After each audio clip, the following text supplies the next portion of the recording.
Hello दोस्तों, कैसे हैं आप सब। आज की हमारी कहानी है प्रेम।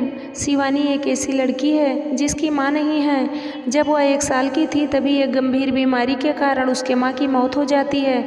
उसके पिता ने ही उसे पाल पोस कर बड़ा किया। शिवानी के पिता ने अपनी बेटी को संस्कार देने की तो बहुत कोशिश की, लेकिन अभी भी बहुत कमियां रह गई थी। आखिर एक अकेला बाप कितना ही कर लेता, लेकिन उस बात को वह नज़रअंदाज भी नहीं कर पाते थे, क्योंकि शिवानी बिना कुछ सोचे समझे किसी को भी कुछ भी बोल देती थी। लेकिन अब शिवानी की शादी की उम्र हो गई थी, इसलिए हर पिता की तरह उसके पिता भी उसकी शादी करवाना चाहते थे। एक दिन उनके पारिवारिक पंडित जी को शिवानी की फ़ोटो दिखाते हुए कहते हैं, यह मेरी बेटी है, इसके लिए कोई योग्य लड़का हो तो बताना। बेटी हर काम में कुशल और गुणी है। जी महेश जी, हम गुड़िया के लिए लड़का तो देख ही रहे हैं, पर क्या है ना कि आपकी बेटी बिना माँ के पली बड़ी है, तो जब भी मैं कोई लड़के वालों को यह बात बताता हूँ तो वह शादी करने से मना कर देते हैं। आप ही बताओ मैं कहाँ से गुड़िया के लिए योग्य वर ढूंढ कर लाऊं। पर पंडित जी, क्या बिन माँ की लड़कियों की शादी नहीं होती है क्या? आप एक बार कोशिश तो कीजिए, कोई ना कोई लड़का हो तो मेरी बेटी की ज़िंदगी सुधर जाएगी। अब मैं भी कितने दिन रहूँगा अपनी बेटी के साथ। जी बात तो आपकी सही है महेश जी, ठीक है, मैं 1-2 दिन में आपको कॉल करके बताता हूँ। फिर कुछ ही दिन बाद पंडित जी का फ़ोन आता है और मनोरमा नाम की औरत अपने बेटे प्रसून के साथ शिवानी को देखने आती है।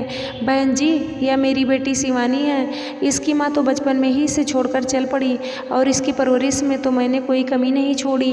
बेटी को घर का सारा काम आता है। अब आप ही देख लीजिए, अगर आपको शिवानी बेटी पसंद है तो। भाई साहब, हमें इस बात से कोई फ़र्क नहीं पड़ता कि शिवानी बिना माँ की बेटी है, हमें तो आपकी बेटी पसंद है। आप अपनी और अपनी बेटी की मर्जी हमें बता दीजिए।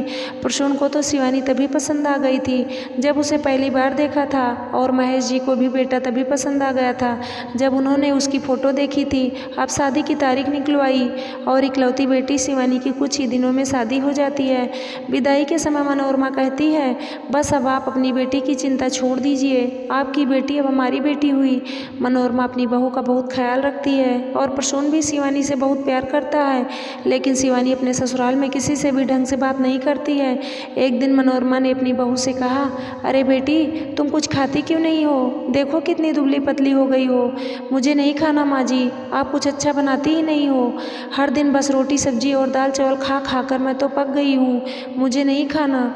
ठीक है बेटी, गुस्सा मत हो, मैं तेरे लिए कुछ अच्छा सा बना दूंगी, तू बस अपना और प्रसून का ध्यान रख। नहीं, रहने दीजिए, मैं खुद ही बना लूँगी। फिर शिवानी वहाँ से चुपचाप चली गई और मनोरमा इतनी अच्छी थी कि उसे पता था कि मायके में बहू की माँ नहीं थी, इसलिए वह बात का बुरा भी नहीं मानती और हर वो कोशिश करती जिससे शिवानी को मायके की याद ना आए। लेकिन शिवानी फिर दूसरे दिन जब मनोरमा पनीर की सब्जी, पुलाव, पूरियाँ जैसे अच्छे अच्छे व्यंजन बनाती है तो शिवानी वहाँ आ जाती है और अपनी सास से पूछने लगी, क्या बना रही हो खाने में? आज तो बेटी मैंने बहुत अच्छी अच्छी चीज़ें बना रही हूँ, पुलाव, पूरियाँ, पनीर की सब्जी। क्यों, मेहमान आने वाले हैं क्या?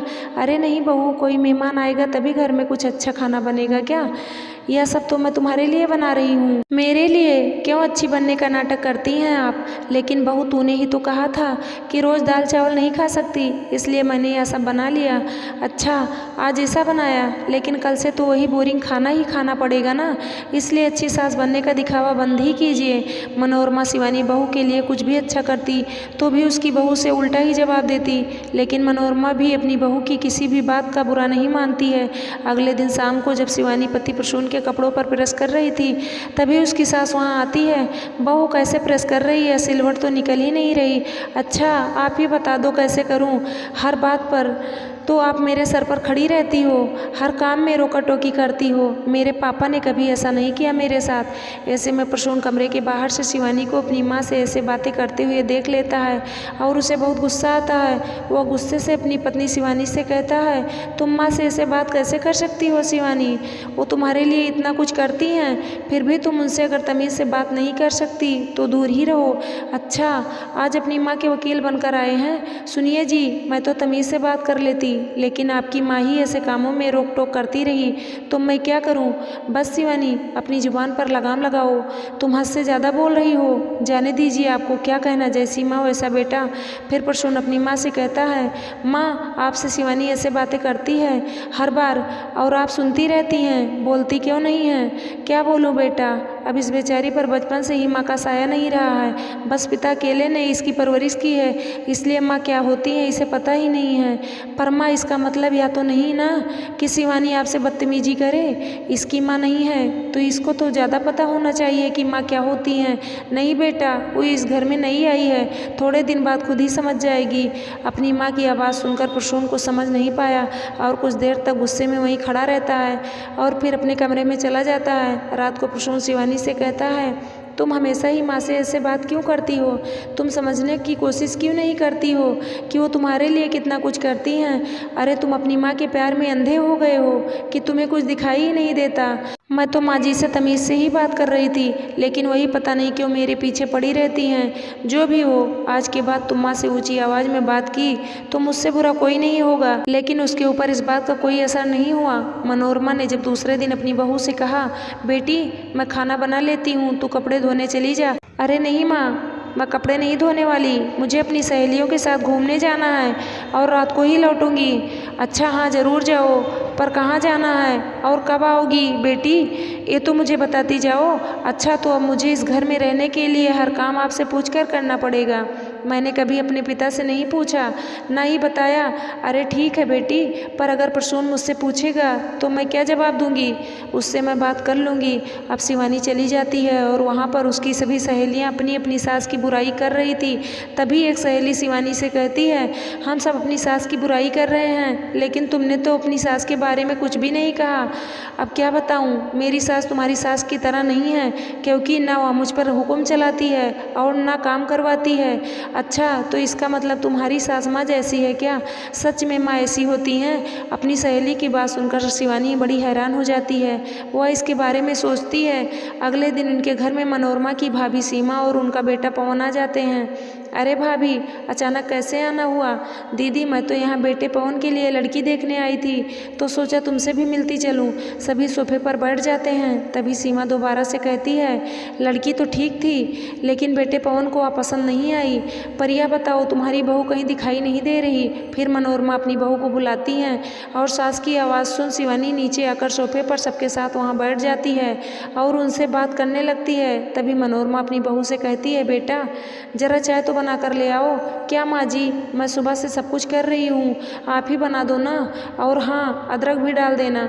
मनोरमा खुद ही फिर चाय बनाने चली जाती हैं और शिवानी वहाँ से उठकर दूसरी ओर चली जाती है। अब सीमा तो हैरान हो जाती है और वह मनोरमा के पास किचन में जाकर उससे कहती है, देखा तुम जब शिवानी की शादी अपने बेटे से करवा रही थी, सभी ने तुमको मना किया था, पर तुमने किसी की बात नहीं मानी। लेकिन भाभी, मैं इसे अपने घर ले आई ताकि इसे मैं एक माँ का प्यार दे सकूं। माँ क्या होती है इसे एहसास करवा सकूं। वो सब ठीक है, पर यह तो तुम्हारे सर पर चढ़कर नाच रही है। नहीं, वो तो बस नहीं आई है ना, धीरे धीरे समझ जाएगी, क्योंकि प्यार से ही किसी को बदला जा सकता है ना भाभी। बाहर से शिवानी अपनी सास की बात सुन लेती है और मन में सोचती है, माँ जी मुझे अपनी बेटी समझती हैं, लेकिन मैं ही कभी अपनी माँ नहीं समझ पाई।